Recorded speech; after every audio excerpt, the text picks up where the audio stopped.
I'm Scott Hansen, host of NFL Red Zone. Lowe's knows Sundays hit different when you earn them. We've got you covered with outdoor power equipment from Cobalt and everything you need to weatherproof your deck with Trex decking. Plus, with lawn care from Scott's and, of course, Pit Boss grills and accessories, you can get a home field advantage all season long. So get to Lowe's, get it done, and earn your Sunday. Lowe's, official partner of the NFL. Hey folks, and welcome to Typology, the show on which we explore the mystery of the human personality and the human adventure, all through the lens of the Enneagram. My name is Anthony Skinner, your producer and co-host. Today, we have Dr. Lisa Marie Bobby. She's a licensed marriage and family therapist, psychologist, board-certified coach, and author of Exaholics, Breaking Your Addiction to an Ex-Love. She's the founder of Growing Self-Counseling and Coaching and the host of the Love, Happiness, and Success podcast, which reaches over 120,000 listeners each month.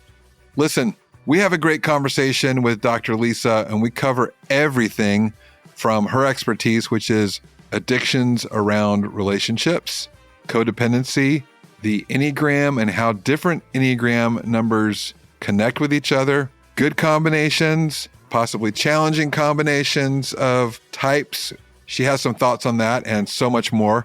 For years, she typed herself as a 3, but after taking Ian's assessment, she discovered she's actually a 7 wing 8. And this insight finally helped her make sense out of the places where type 3 never quite fit. So that's it for me, Anthony Skinner. I'm so glad you're here to experience this conversation with Dr. Lisa.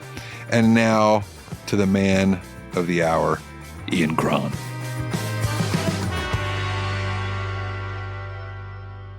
Hey, Typology friends. Yes, it's time once again to explore the mystery of the human adventure through the lens of the Enneagram. I'm joined by my dear friend, Anthony Skinner, and by my friend, Dr. Lisa Marie Bobby, who Anthony has already told you all about. So we're not going to waste any time going through her impressive credentials. She is a newly discovered Enneagram 7 with a 6 wing. Woo! 8 wing. 8 wing. It's even worse. 8. Okay. I know. Oh my gosh. I love how you jumped on that. So many things. So many things. Okay, so for a long time, tell people about your journey with what you thought for a long time and how this all came about, this new kind of awareness. It has been a journey, I tell you what, and I would love to get your insights into this before we end today, but I've taken a number of Enneagram tests over the years and pretty consistently came back as an Enneagram 3, which makes a lot of sense. I tend to be goal-oriented. I'm relatively driven. I like to stay busy. But there were a lot of parts of that personality type that did not actually fit that well for me. Like I'll do weird things whether or not other people approve and have a more of an independent streak, I think. And then I took a new Enneagram test and I came back as an Enneagram 7. And it really surprised me because I think that I had pigeonholed myself, but it was such a fit for who I really am. And then digging even further into it, because I'm not really like a bon vivant. You know, I think an Enneagram 7 is kind of like all about the fun. And I'm actually a pretty hard worker and pretty focused. Going into it further was like, oh, Enneagram with an 8 wing. And I'm still making peace with that. It's like a lot to process, but it's good. I think I've reclaimed parts of my personality that had been in exile prior to that work. That's really important work, right? To reclaim It is. all that stuff that's beautiful about ourselves in the shadow that's been amputated and disavowed. Yeah, that's so much a part of the journey. There's a lot of traits about 3s and 7s that are similar. They're all in the aggressive stance. 3s, 7s, and 8s are all in the aggressive stance. They're both energetic and optimistic, right? They're action-oriented. They're future-oriented, very future-oriented. Yeah.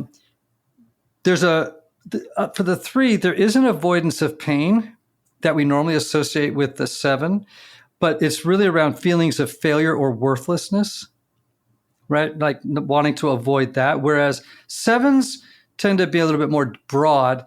They want to avoid, in many ways, boredom, stuckness, routine, and other adjacent painful emotions. So both can have this look like they're running. So this kind of charging energy, right?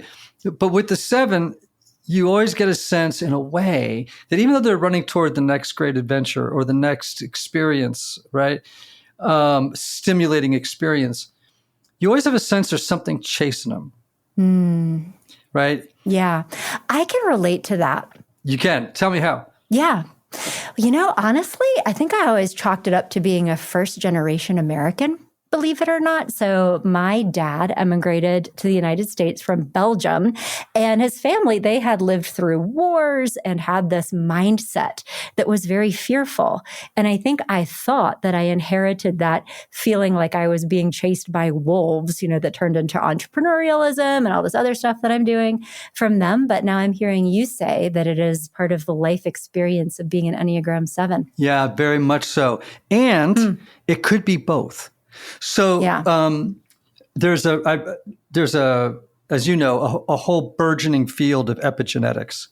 And with epigenetics, there's this suggestion that trauma is inherited genetically. So if your parents or grandparents have profound traumatic experiences, it actually changes their RNA, which not DNA, but RNA, which then is passed on generationally. Hence that wonderful book that was written a number of years ago. I think the title was "It Didn't Start with You." And it's a very interesting idea. And again, it's a field that's very fertile right now. And there's a lot of energy around epigenetics because a lot of times people carry trauma generationally. Yeah, and I've seen someone else's memory. Yes. Yeah. Yeah. And so that changes the whole contour of the healing process for some people, right? Because now you could say, what would it look like to give this back to them? And say, this doesn't belong to me. This isn't mine. Powerful. Yeah, that is pretty powerful. So another thing that 7s and 3s share in common is they're socially charming. Like they're just. Thanks, Ian. Well, they are. They both know. They I like the little hair toss when you say that. Little hair toss. I like that. They both know how to read a room. They know how to adapt to a room, and they also know how to win people over with their enthusiasm. And oftentimes the 7 does it. 7s are very charming, really charming. In fact, it's sort of a first line of defense when they get in trouble is they get charming, and they can, as little people, they can charm their way out of trouble. My son is a 7, was notorious for doing something, and just as he was getting disciplined, he would do something funny to make me laugh. Did it work? Oh yeah, all the time. Hey, all the time. But so there can be some bleed over between 3 and 7, right? They're just, again, energetic, charming. They are, and not all 7s are scatterbrained, or monkey-minded. They can buckle down and approach life with a more sober perspective, right? That is the virtue that offsets gluttony, right? The passion of the 7, right? And so that sobriety is just like, I got to buckle down here and like organize all these crazy, incredible thoughts and ideas that I have and actually execute on them and not move from this position until I am finished, right? And that also may have been part of your European upbringing.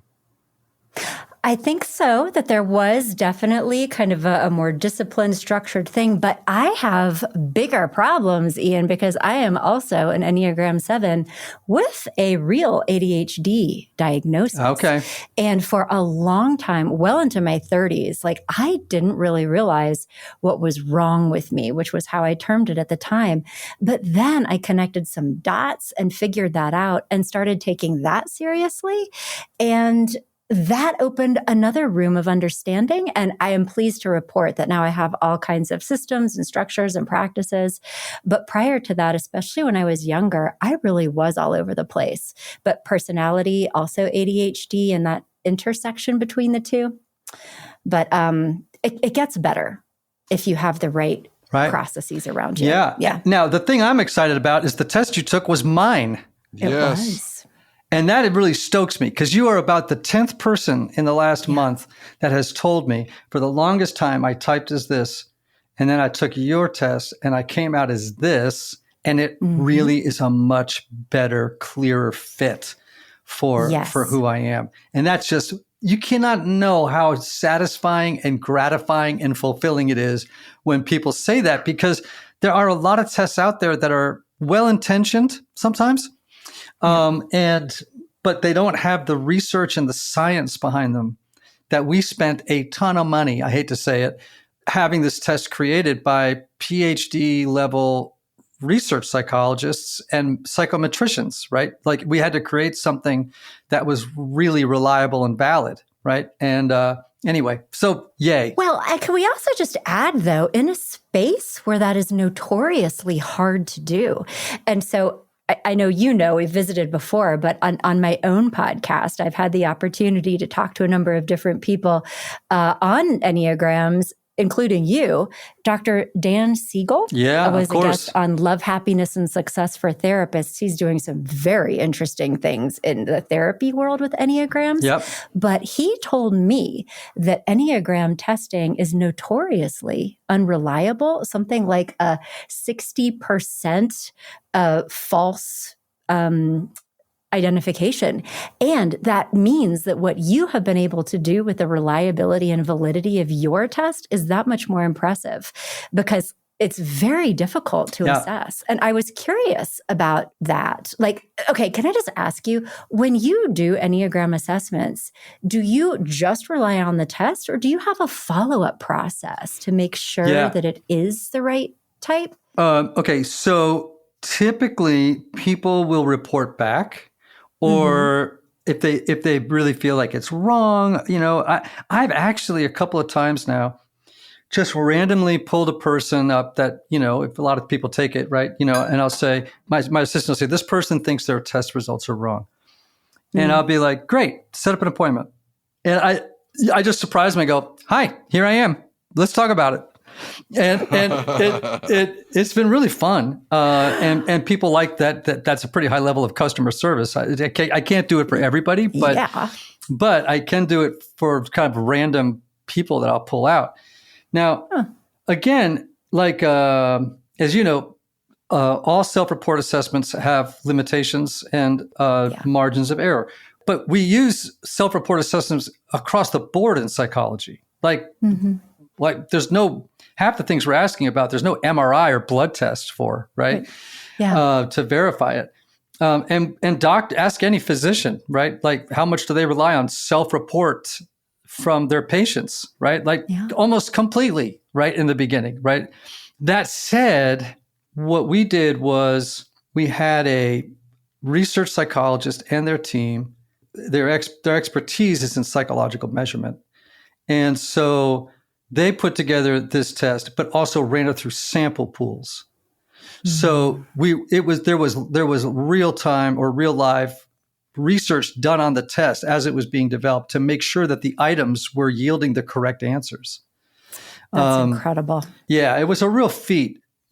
Someone reached out to me the other day and they were like, well, I went on ChatGPT and I just put in a bunch of my diary entries and it came back and it gave me my type accurately. Why would I need your test? And I was like, well, if it did type you accurately, you lucked out, because what ChatGPT can't do, at least not yet, right, is it has no way to validate its own efficacy, its own reliability, right? Yeah. So that really requires, at least right now, a group of people like the ones that we had that put this whole thing together. Super exciting. All right, now moving on. I want to talk about 7 with an 8, energetic, future-oriented. You have an adventurous edge. Do you think knowing that you're an Enneagram 7 is going to shape the way you understand your own relationships now? Because you're the relationship doc, right? Like, how does this change your whole, it has to have screwed around all of a sudden with your understanding of who you are in the context of relationships. It has honestly given me some new visibility and self-awareness into problematic things that were probably creating issues in relationships that I didn't fully understand before, particularly in light of the fact that I have a lot of artists in my life. Like, I think you, Ian, you're an Enneagram 4. Yep, right? So is Anthony. Oh, okay. Well, my husband is an Enneagram 4, my sister, so like a lot of people.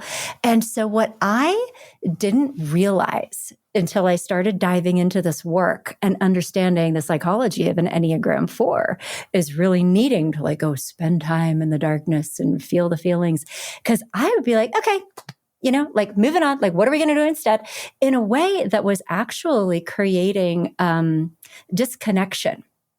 And there needs to be balance. I mean, I don't want to also sit around all day and talk about how terrible things are. And I'm not saying that people in my life do this, but I think that my tendency to just kind of move on was not helping people in my life feel understood by me. Yes. And it's interesting. I have another friend who is also an entrepreneur, Enneagram 7, Wing 8. And we have been talking about that because she's been getting that feedback from people in her life too, that we move on too fast and other people are not ready. So it's so interesting. One of the things, and I write about this in The Road Back to You, right?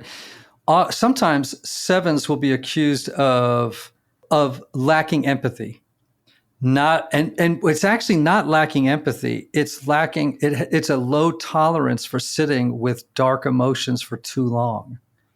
And so it's not quite, it looks like a lack of empathy, but oftentimes it's just like a fear or an anxiety around, if I sit in this feeling too long, I'll get stuck and there'll be no one here to support me or to help me out of it. Now, that may be different for you as a therapist, but that is a very common complaint, or not complaint, but report of 7s. Yeah. Well, and so I mean, I would need to sit with that and see if it's true. But my internal experience is that it's like just another door opened up. And so I'm gonna head for that. Like I sort of shift into a different idea or a different opportunity. But I'll have to think a little bit more about that. Is it a desire to move away from a painful feeling, or is it like... Well, okay. Shift. So interestingly, my son is a 7, and I used to notice when he was younger that all of his friends would call to tell him their problems, or not all of them, but a number of them would, because he's a head type and he's very analytical. Actually, right? He can parse things, he can see patterns, he can talk about repeating cycles that he's seeing. Right? He's just, and his brain is he's a very fast processor, like many 7s are. And he's very good at drawing from an array of different domains of knowledge and blending them in a way that, yields insight for people. Yeah. And so he would draw from his knowledge of the classics, right? Like of Latin and Greek, or the Stoics, or this, this painting or this song or this, he's like blending them all together and delivering a scrumptious meal of insight, right? Now, what I did eventually start to realize, listening to him on his phone as he's walking around the house dispensing wisdom and advice to friends, was how over his skis he was as he was talking to them about their problems and how to solve them. And I said to him one day, I said, Aiden, do you want to solve their problems for their sake, or because you are having trouble being with them, just present with them in their sadness? And just hearing it. It's like he was jumping to fix mode in order to not just help them, but to get himself out of the feelings that they were, transferring back and forth in this interaction, Right. And he's like, I think it's a little bit of both, like I want you to be happy so I can be happy again. But I think definitely. So, I mean, that type of enmeshment, but also too, I mean, I wonder if that is just a very 7 way to process things. And so in relationships with other people, there can be this like, well, we know that's not going to work. So let's just like maybe try that instead. That is a 7 way of processing. But when other people aren't processing that way, I could see your son trying to explain to other people how he might solve that problem. But that's the disconnect though. And like, that's something that I've had to sit with as well. It's like, no, we need to stay right here. And it's not helpful for me to talk about what this makes possible, right? Because people aren't ready for that. But I bet you have a good, I'm guessing that you know how pretty naturally, by virtue of wiring, how to be a non-anxious presence with somebody in distress. Is that true? Okay. Yes. And honestly, I really value dark emotions. If somebody is not in a good place, I'm like, okay, let's go all the way in. I am not going to try to make that better for somebody. Right. And but I bet you that was probably learned. Like, I would be curious to know if that was true of you at 21 or if that was something that was learned and developed as a muscle. Yeah, probably. I mean, my goodness, because I had also close to a decade of training as a therapist, right? And I've been doing that for a long time. So that's a good point. I probably did develop that appreciation for dark emotions in my work. Mm-hmm. And if you're a 7, part of it would be that you would be fascinated by that dark emotion. Like, what's going on in there? Okay, well, let's go straight in. And so it's stimulating. It's almost like, oh, now that's juicy. Let's go there, Yeah.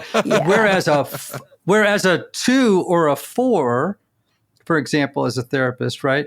The 2 may actually merge with the feelings that the other person's having. And you would actually, I have seen 2s do this where the other person is crying, the 2 is listening, the 2 starts to cry and you realize, oh, you're not actually having your own feelings. You're so emotionally connected to this other person that you're fused and you're having their emotions for them.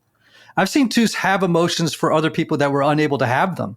That's interesting. Yeah. Well, and that would also be deeply problematic as a therapist doing that because you really need to have that much distance. But that's also an excellent point because I do think 2s often gravitate towards the helping professions. And so part of my background, I'm a clinical supervisor and a trainer and developer of therapists. And I have had more than one therapist choose to actually exit the profession because they were such a powerful empath on an emotional level that they really could not do the work in a way that was sustainable for them.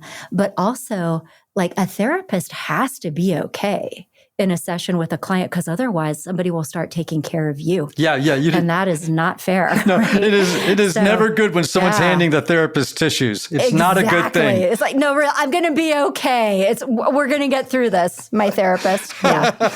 Pardon me while I decompensate. It's not a good thing when it's not a good thing when people are rescuing their therapist. Can't do that. Leave your inner child at home today, okay, would you? So I want to talk about your book, Exaholics, Breaking Your Addiction to an Ex-Love, because I'm so curious about this topic of what happens when people become addicted to other people, right? And in some corners of our profession, people call this codependency. Others may resist that term for a whole host of reasons, but I am interested in it because I just heard Elizabeth Gilbert talking about her new book, which is about 12 steps, and it's all about codependency, right? Talk to me about how people end up in relationships where they are addicted to another human being or to an ex or just to a present person.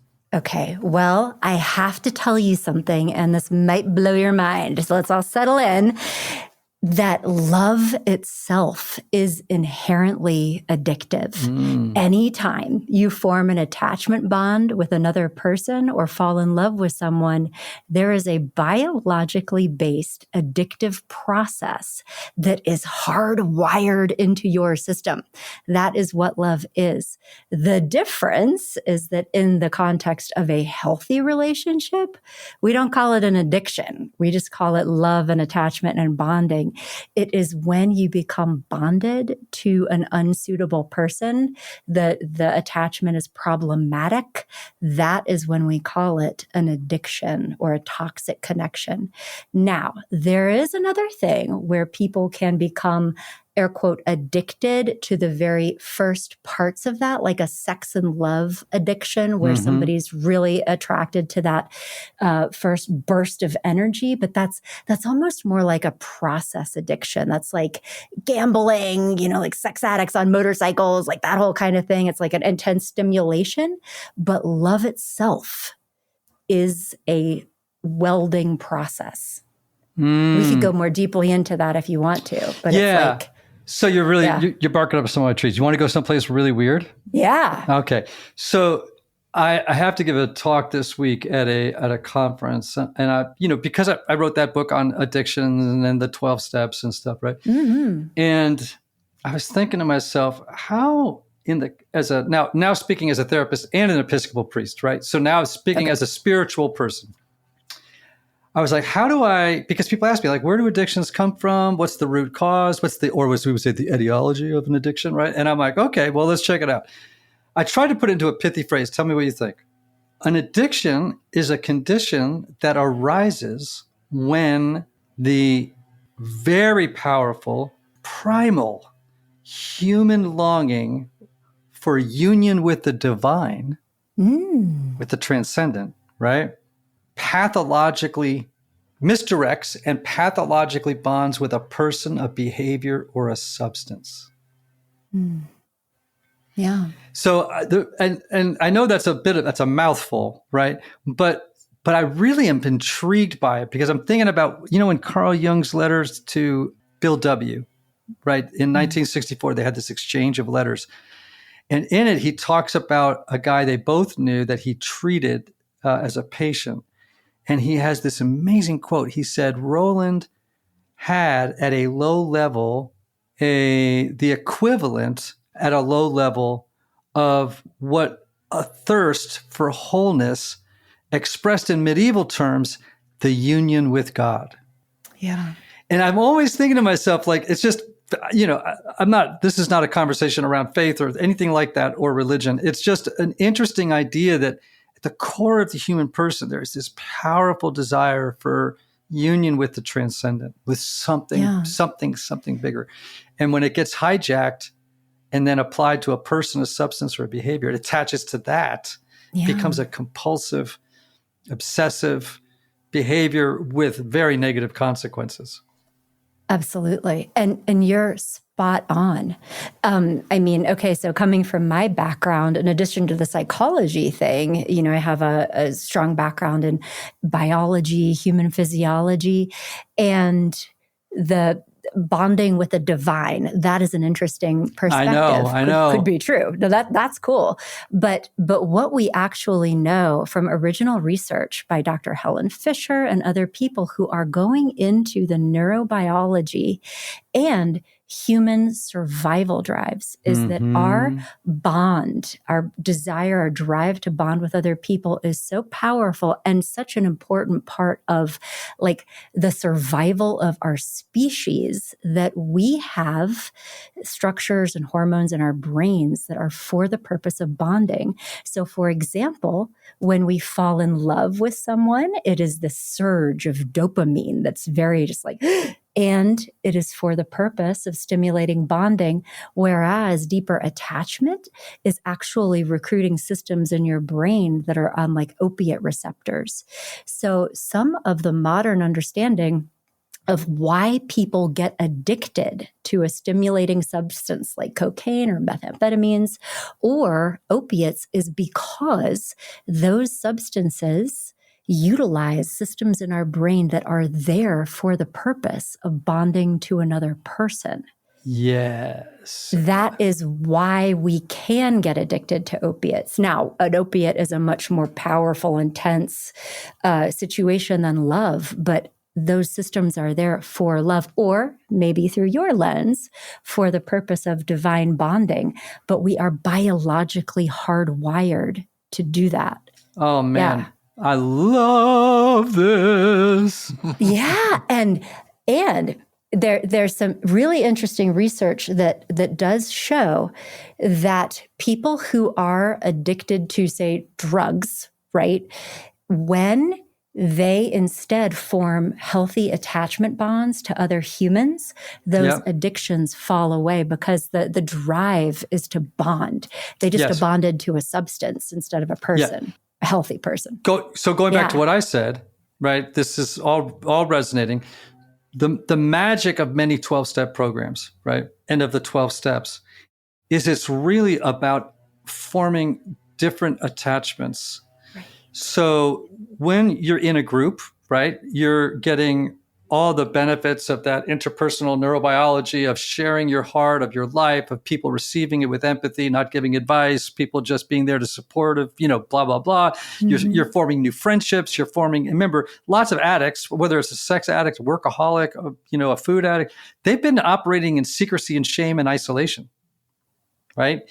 For the most part, right? Certainly by the end of whatever run they're on, right? And the steps, in many ways, are about the formation of a new, look at steps 1 to 3. It's about the formation of a new relationship with God, a new attachment to God, the divine, higher power. Don't need to name what that is. You get to choose according to the 12 steps, right? Then 4 through 7 is about establishing a new relationship with yourself. 8 and 9 is about healing and establishing relationships with those you've hurt as the result of your behaviors. And then 10 through 12 is just about how do you maintain a life where these new attachments are kept safe and are nurtured and guarded and encouraged. So I love all this. We are swimming in good stuff. Oh, this is amazing, though. And, just to hear you talk about this and to consider it, I'm not sure I'd consider it this way, but the active ingredient of the 12-step program and when it works, why it works, is actually because it's addressing this very deep drive for bonding where people are releasing their attachment bond to a substance and attaching it to God or a person. And to your point, the connection to the divine, that is a safe relationship for people who also may have been traumatized or harmed by other people. There are a lot of people out there who are fundamentally afraid of other humans because of what they've experienced. And so to attach to a, perfect ideal parent living in the sky or whatever, like that is a safe relationship. Yeah. That's amazing. Yeah. And actually, I even have an exercise I've done with clients where I'm like, I just call it divine mirroring. What does it mean for you to daily sit in the maternal, loving gaze of God? Just in meditation, just close your eyes and just see these soft eyes, and that you're being beheld with the soft gaze of the mother. I bet that brings up a lot of stuff for people, though. Yeah, good and juicy. Sometimes what's interesting is when it brings up resistance, right? Like when it brings up where people are like, I can't do that, or I can't imagine that. It's like, good. Well, that's why we call this a practice, and we're just going to keep at it, until we find. Anyway, so it's almost like, how can we repair developmental wounding that happened probably pre-memory for many people? And I think it's helpful. We at least we give it a try and see what happens. So let's talk about Enneagram types in relationships. Okay.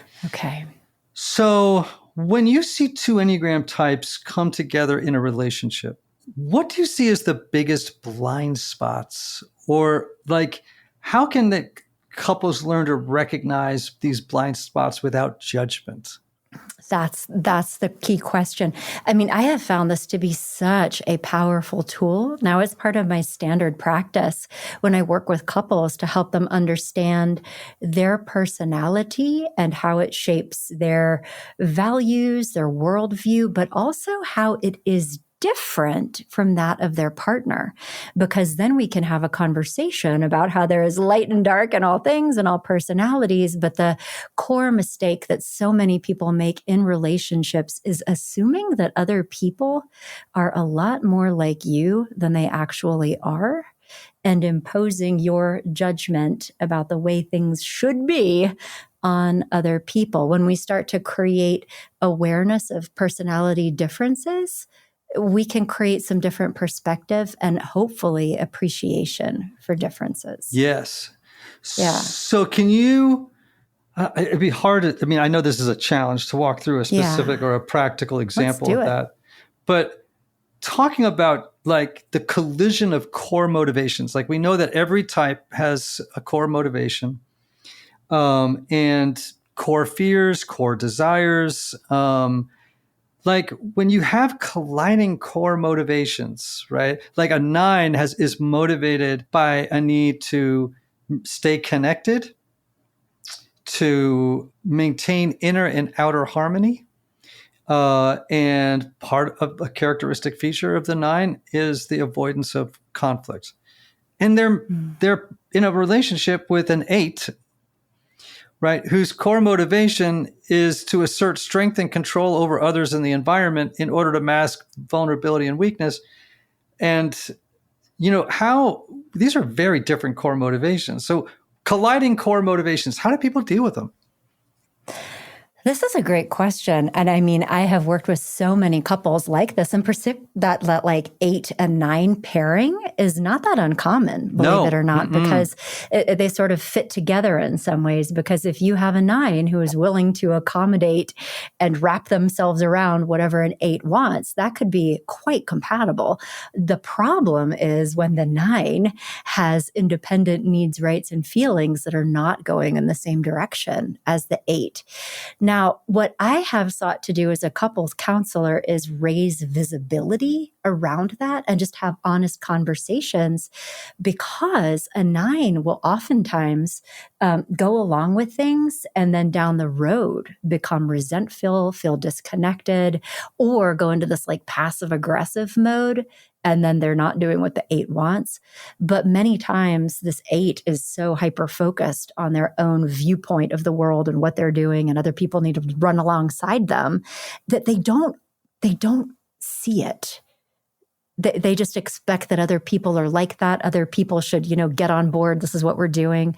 And so it's been helpful for me to help an 8 slow down, and it can be sometimes challenging, but develop empathy for another person's needs, rights, and feelings, but also motivate or mobilize, I should say, what's usually underneath there, which is powerful caretaking, a desire to protect and care for other people.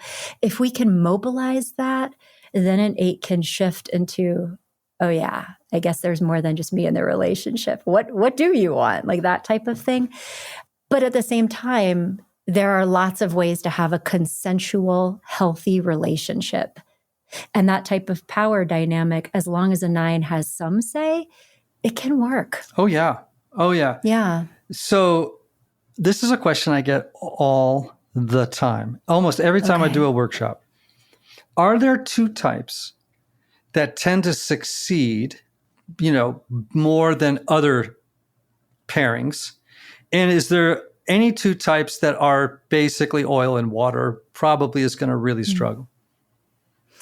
Well, I think it could be traced to Enneagram types, but also just looking at power dynamics. I mean, if you have a relationship with 2 people who absolutely must be in charge and it needs to be my way, that is going to create a lot of conflict because there will be power clashes.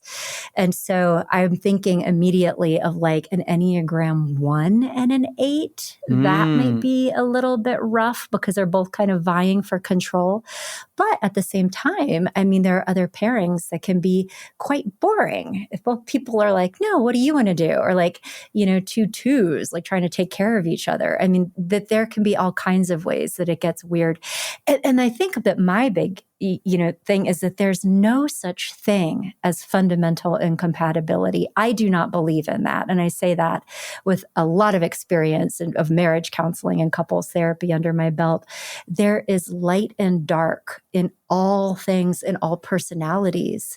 And to understand the gifts that each person is bringing into a relationship and how those things can be complementary, there is always a path forward. But it requires somebody's being able to appreciate the other person for who they are. And sometimes that's hard. Yeah. Is there a type, do you think, that is more... I mean, I have opinions about it. I'm asking you questions people ask me. So this is really fun because normally I'm the one who's going to have to answer these questions, right? But like, is there a type that is just naturally wired for relationship and a type that isn't? Yeah.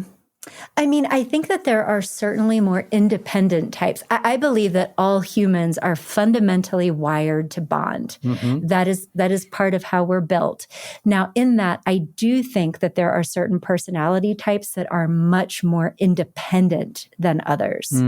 So, for example, a personality type like mine, in a relationship with an Enneagram 4, I'm like problematically independent. Yes. Like it's an issue, right? I think that certainly 8s can be very independent.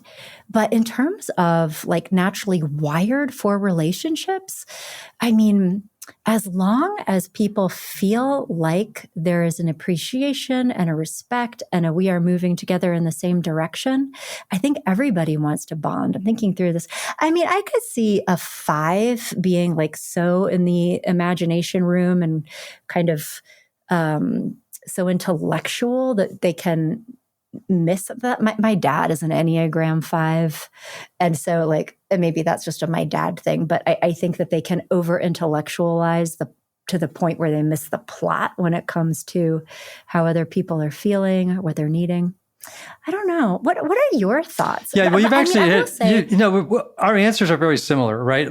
Yeah. So, I always tell people, I think 2 types that are together and they're both the same type can work. The thing they have to watch out for is reinforcing, if not encouraging, the same negative aspects of their type. By it's like, well, there's no contrast, so that you don't have anyone challenging you. It's like, no, keep that blind spot. I want to keep mine. It's like it's. So you can get into sort of a silent contract of just allowing each other to continue on in the worst behaviors of your type, But what is so important here is that I think a lot of people in relationships have this fantasy that if my partner was more like me, all of the problems in our relationship would be solved. And what I'm hearing you say is that it's so incredibly healthy to be in a relationship with somebody who is different from you, so they can say, hey, not everybody thinks that way. Slow down. Like that kind of friction is very healthy. And that is in opposition to, I think, what a lot of people think that they want. Well, interestingly, a lot of the research around happiness in relationships is completely coinciding with what you're saying, right? Completely agreeing with it. That compatibility isn't as important as companionability, which isn't actually a word, but you get the idea, right? I love it. It is now. Like 2 people that are different. And it's also just healthy to have someone in your life who is able to confront in the appropriate way those parts of your personality that are not serving you well. And they're able to see it because they're not blinded by their own similarity to you. Exactly. Otherwise 2 8s screaming at each other in ways that are really unhelpful and unskillful might just say, well, that's just who we are. Yeah. And that's, or 2 7s who are like, you know what we could do? Like get in the car. Like, I mean, that's problematic. So a friend of mine who's a 7, married to a 7, he's a wonderful guy. If he's listening right now, he knows who he is. He's a surgeon, a good friend of mine. He's a surgeon. You know who you are. He is married to a 7. And he said that when they were in premarital counseling, the person that was working with them said, you guys are going to be great. I'm just afraid no one's going to pay the electric bill. Exactly. I mean, that's not an unreasonable fear. Yeah, not an unreasonable fear. Not an unreasonable fear. Tell us more about how you use the Enneagram in your counseling work, and if you have a story of a quote unquote success where someone had a breakthrough, and they really saw as a result of their work with the Enneagram how to get to the next level of depth and intimacy and flourishment in a relationship. So many times. So, I mean, as I mentioned, and also because at this point in my career, I have pivoted away from clinical mental health treatment. That is a different thing, I think, oftentimes in what we're talking about now, which is self-development, self-discovery, personal growth. because in my practice, when I was doing clinical mental health, 50% of people showing up for therapy, they don't need clinical mental health treatment. They want to do the type of work that you and I are talking about right now that is more congruent with a coaching model in many ways. And so that's why now I teach therapists coaching psychology to help them make use of some of these ideas. And so with the Enneagram, I have begun, just as a matter of course, having it be part of what I do with clients as one of the tools to stimulate that self-awareness and self-discovery. And what I've seen over and over again is that frequently people are self-critical. They have disowned parts of themselves. They don't like parts of themselves. They want to be different for a variety of reasons.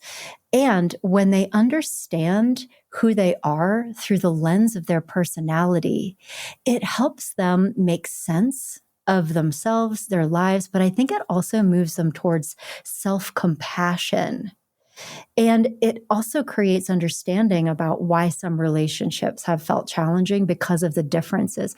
So, for example, an Enneagram 6 could be problem-focused, anxious, anticipating issues, kind of hyper-vigilant, needing to have kind of a structure, control. I need to know what's going to happen. And then understanding that this is part of how they're wired. So to not beat themselves up about it and move into acceptance, but also creating some space for when or times in your life that this need for consistency and structure and knowing with certainty, when has that served you well, but when has it also gotten in your way? So that people become less locked into subconsciously following these personality patterns and are able to make decisions. Like, this is my tendency, but I don't always have to do that, especially in situations like this, when I know it's going to cause problems for me. They have a wider range of options. Yes. And I do that a lot with my corporate clients, right? It's a different, obviously, kind of relationship, but their relationships, there are some similarities, right? Like, yes, I want to honor the fact that, as a 7, I love hanging out with healthy 7s, right? Self-aware, thoughtful 7s, and who have allowed suffering to be on their palette of emotions, right? And are able to approach or experience darker emotions with poise and groundedness, and to say, this too is life. It's not, yes, of course I prefer positive feelings, but this too is life. And and then all of a sudden they go from being happy people to joyful people. That's a whole other thing. Right? Now it's about this deep well of joy inside, this appreciation and gratitude for life, but able to hold both darkness and light together. Which comes from hanging out with 4s like you guys. My husband, seriously, I think he's so intensely connected to the emotional vibe of different situations, and he's so good at being able to articulate it. And so that helps me slow down and understand the depth of the situation in a different way. And so it's this balance in the force. Yes. Yeah. Yeah, and I love that you're talking about outsourcing, because I do think there's a healthy kind of outsourcing in relationships, right? I oftentimes say, I know 5s who are married to 2s, and the 2, I said, once asked a 5, what brought you guys together? Because they're so different. They were so different. Yeah. He was very introverted, very analytical, very kind of flat affect. And you just didn't get any sense when you were with him of emotional energy. It was it was very, very far away almost. It was where is it? It's very far away. Right. Must have been hard for the 2. That is a tough pairing, I will say. But I said to him one time, I said, what drew you together? He goes, well, she came with all the contacts. And he learned from her about how to be more in touch with his and other people's feelings, right? And she learned from him about the importance of critical thinking that she did not really have on board. Yeah. She was just, so their intelligence centers were kind of training each other to be more balanced, And I think outsourcing isn't exactly the right word, although sometimes we do outsource, things that we're not very good at and allow our partner to be good at them for us. Yeah, but that they were allowed to, they were able to see each other's complementary strengths and understand how they were benefiting from being around each other, that they were growing and that there was a wholeness in that relationship. And that's beautiful because that can so easily turn into lots of fights around you're being too emotional, you're not paying enough attention to me, why don't you ever talk to me? I mean, like that can get so bad until people can rise above and understand where it's coming from. And that's when it can be really magical. So, just maybe one or two more questions, and then we're going to have to wrap up. But this has been so rich. Like, what's one exercise or practice that you recommend to couples to help them better appreciate one another's Enneagram types? Yeah.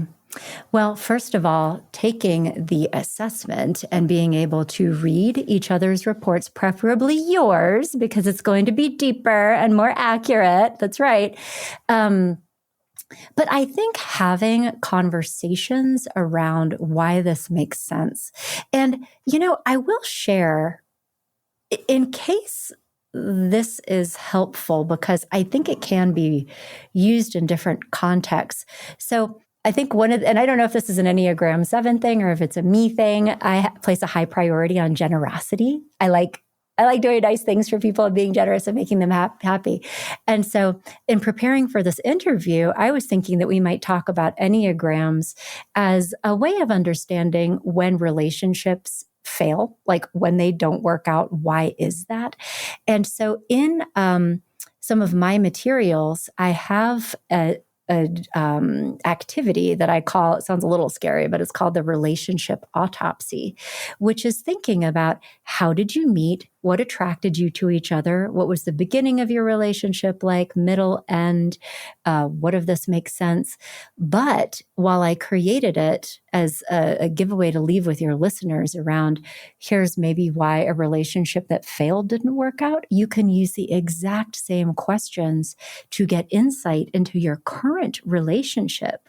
So take Ian's report, understand the differences, and then write the story of your relationship through the lens of each of your personality. And particularly when you can think about how tough moments were informed by differences in personality, how bonding moments maybe were grounded in appreciation of another's strengths, that can be very, very healing.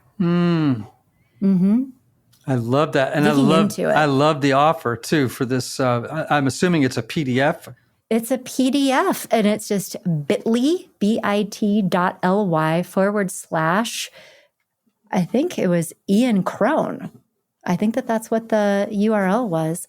And so again, the landing page that I put together for this download, it is specific to relationship loss, and that might not resonate, but the journal questions, bit.ly / Ian Crone. So not even a .com, bit.ly Ian Crone. And to help you explore, but take Ian's assessment first, because otherwise you won't have all the information. So good. Lisa, thank you so much for being on the show. What a incredible conversation. We went from psychometrics to 12 steps to codependency to different God. Yeah. We covered everything. This was really fun. Thank you. Thanks for being on. I want to remind everybody, Exaholics is the name of the book that Lisa wrote. And you can check out her website, growingself.com.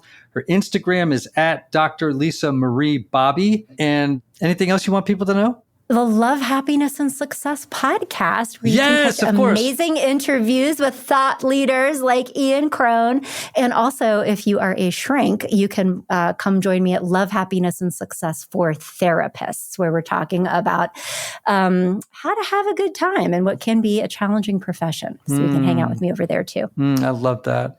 Wow. Thanks again. We're so excited you were here. Anthony, as always, I wish people had access, Anthony, to the conversations you and I have, because you and I get on 15, sometimes 30 minutes before a show starts, and we just start yakking, and guitars come out. We literally pull out our guitars. We've actually started writing songs when we were like talking. Oh my God, that's like a whole YouTube channel. The Anthony and Ian outtakes. No, because there's it could be. It could be, for sure. But it would be such a credibility killer because we are so irreverent and so fundamentally naughty. And that is why people would like and subscribe. I don't know, man. I think you should consider it. And but I wish people had access to it, because what they would have access to is an insight into is a long friendship of two guys trying to walk in the same direction, and all of the affection and the love and the support that we give to each other. I wish people got a chance to see that more. Yeah, that's good. It's a beautiful thing we have. Yeah, it is a beautiful thing we have. Well, it has been. Go ahead, Lisa. I was just going to say, it's been my pleasure hanging out with both of you. I mean, this is like a very comfortable situation, and I could see how you guys have a lot of fun hanging out with each other, but thanks for sharing the space. Yeah. It's proof that a relationship between two fours can work. That's true. That actually is true. But we are different fours. You're a 1-to-1 4, and I'm a self-pres 4, and they are so freaking different. They might as well be their own types. Yeah. Really? So, the three different types of fours, subtypes of fours, and the three subtypes of sixes are so different from each other. They might as well be their own numbers. That is so interesting. Really, really, really different. I want to know more about this now. Is that in your book? No, because my book was a primer, both of them. And so it doesn't go into, subtypes, right? These three variants based on instincts. For people who are interested in that, there are other people who write about it more elegantly and more in depth than I do. So I'll look that up. Yes, indeed. Yeah. Everybody listening, we love you. Thanks again. May you have love. May you have joy. May you have peace. May you have healing. May you have rest, and every good thing to you and to all those whom you love. See you next time.